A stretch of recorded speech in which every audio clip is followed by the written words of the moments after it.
Our second speaker is Julian Cleary. He's the DJAARA Dhelkunya JAARA Policy Officer, and he's going to talk about traditional owner perspectives on natural capital and healing country. Welcome, Julian. Hey folks, great to be here. So for starters, I also just want to pay my respects to the DJAARA elders and leaders. So this morning when you heard the welcome, there was an allusion to some sorry business, to some sad times for DJAARA. One of the incredible elders that's really been at the forefront of their advocacy to take their rightful place in country, Auntie Faye Carter, had her state funeral yesterday just down the road here. If you don't know of Auntie Faye Carter, I really encourage you to look into her life and her story, because she's been described as a tireless advocate for her community and for the wider Victorian community. She's a really powerful person that just did so much in her life. So I just wanted to start there and I guess frame what Jackson said this morning in terms of Auntie Faye's legacy. So for those that aren't familiar, of course we're on DJAARA country here in Bendigo, but it also takes in areas including Donald, Charlton, Bort, across to Rochester, down essentially the Campaspe River, taking in Castlemaine, Maryborough, across to the Avoca River and those areas as well. So that's sort of the area where DJAARA, I guess, have always been connected to, but also since 2013 have been formally recognised by the state government under a recognition and settlement agreement. And Auntie Faye was one of many who was pivotal in reaching that agreement and in now striving for DJAARA to take their rightful place on this country in the context of dispossession and displacement. So when we talk about DJAARA, that's the Djadja people. Jandak is a term you might hear in this talk. That's about the land. That's the DJAARA word for land. And who I work for is the Djadja Clans Aboriginal Corporation, which is now trading as DJAARA. So I'm not a DJAARA person myself, but I have the great privilege of working with the community and just wanted to outline some of their aspirations today and some of the work they're doing that relates to this conversation. So for DJAARA, everything really relates back to the country plan. And not everyone here today will be on DJAARA country, but a lot of the traditional owner groups also have healthy country plans that I really encourage you to have a look at, because there's a lot of alignment with the discussions we're having today.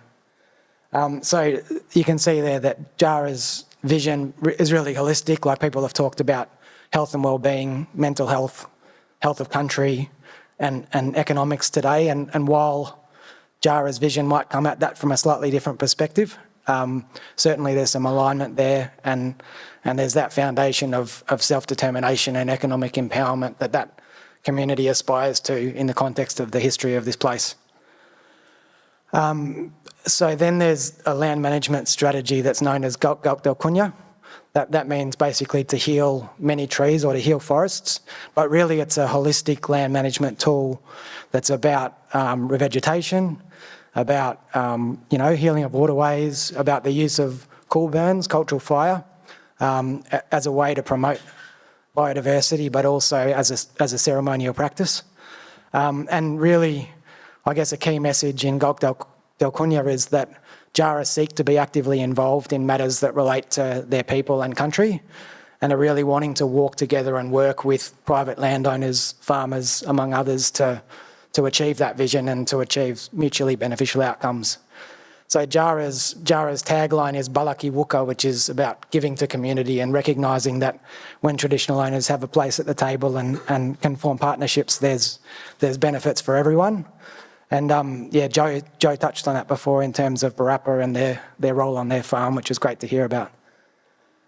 So as I've touched on, the Djadja community recognise that much of Jandak is currently utilised for private agricultural use, and in many cases there's been inability to access that land and sites of significance and to connect with that country. So really interested, I know that terminology of regenerative means many things to many people, but there's a real interest in regenerative partnerships. So I really invite you to think about where the opportunities might lie. Just touching on the fact that there's a specific action in that Dhelkunya plan that's about engaging with private landowners. So relatively early in the journey with that, but I'm going to speak to some of the work that DJAARA are already doing and some of the research and development that might be of interest and where there might be opportunities to partner.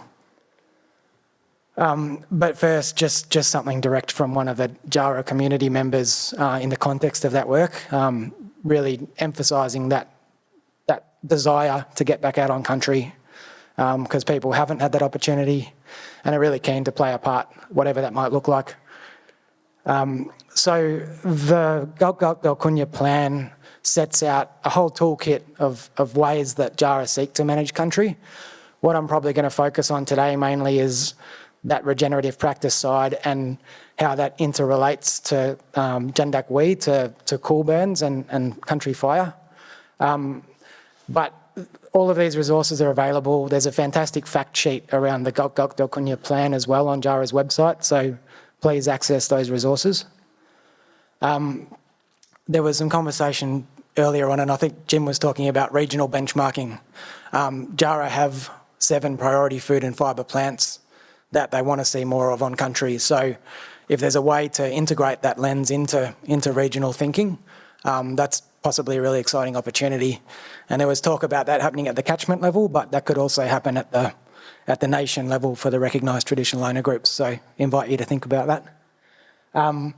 Bullwatch kangaroo grass is the one that I'll probably speak to most here.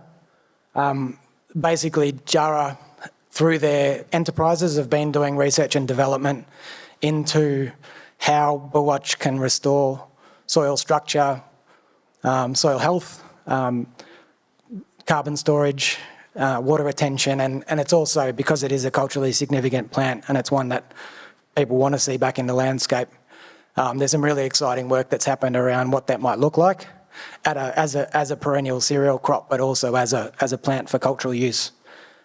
So, yeah, many people will know about kangaroo grass, but it's a lower water use perennial grass. It used to be widespread. It benefits from that cultural fire, so there's really good evidence about how cool burns can actually germinate those seeds and make it viable as a crop. And historically, it's been used as a flour to make bread. There's an aspiration for that to be the case in the future. In the context of climate change, it's a crop that's survived ice ages and it's very climate resilient.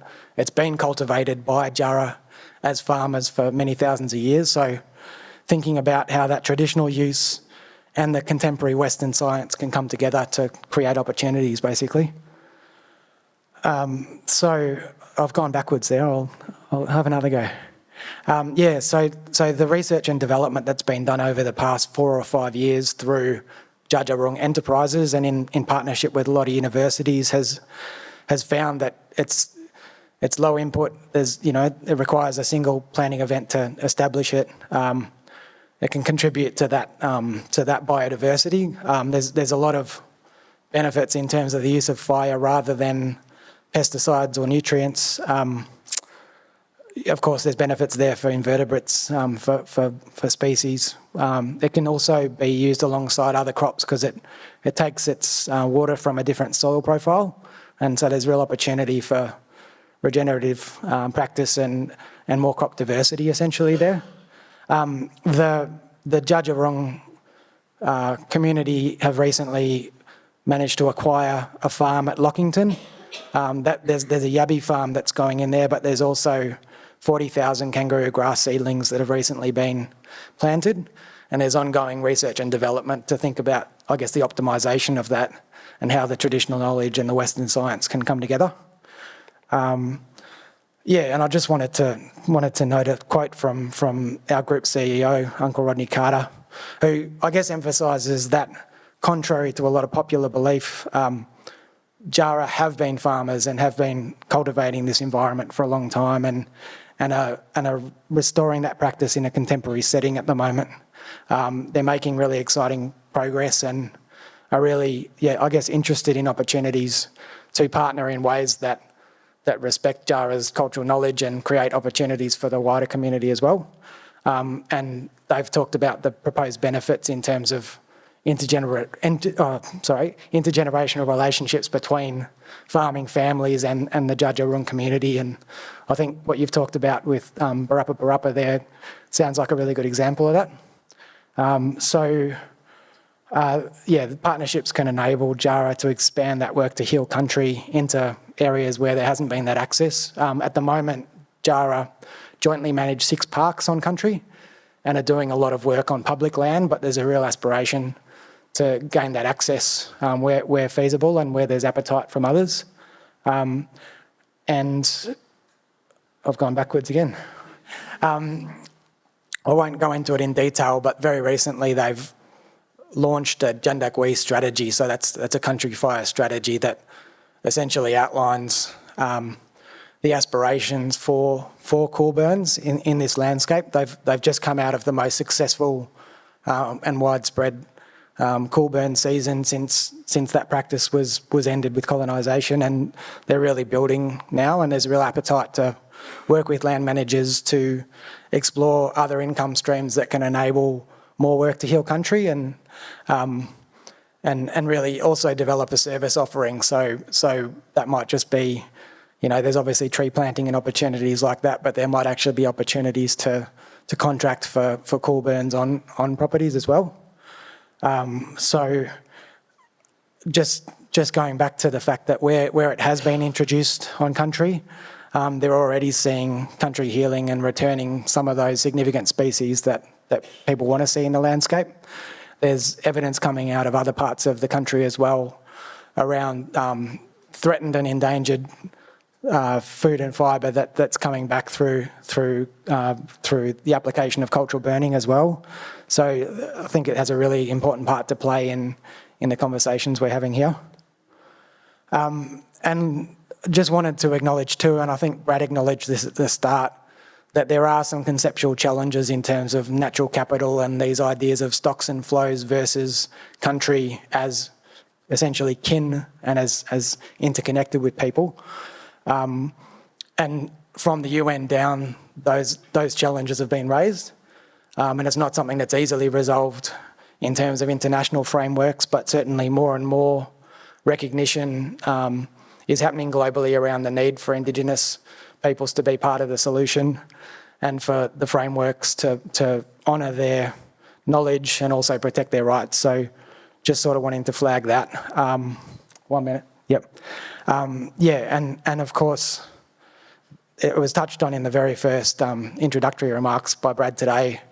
Not just locally, but globally, there's a real need for that thinking to progress. There's a lot of benefit to be gained from integrating Indigenous perspectives, but that's not a dominant part of the natural capital conversation at the moment. So I might just, I'll just jump to here since there's 1 minute. So in terms of DJAARA, certainly there's exploration of carbon and biodiversity markets, but that's all with that primary vision that I spoke to in mind, which is about healing people and healing country. And so to the extent that it can support that work, there's real excitement, but there's quite a lot of quite careful pilots happening and some policy development to ensure that the markets aren't driving the outcomes. And frankly, there's folks that think that markets are what got us into this mess in the first place. So will markets solve all the issues we're facing? Finally, I just wanted to shout out the traditional owner native food and botanical strategy that has some really key guiding principles for engaging with traditional owners. And there's a really important emphasis on the cultural rights. There's already conversations happening about peak bodies being set up without traditional owner representation around native food and botanicals. So that's a really key consideration for DJAARA and for other groups, I imagine, too. So, yeah, I'll leave it there. Looking forward to some questions. Thanks all.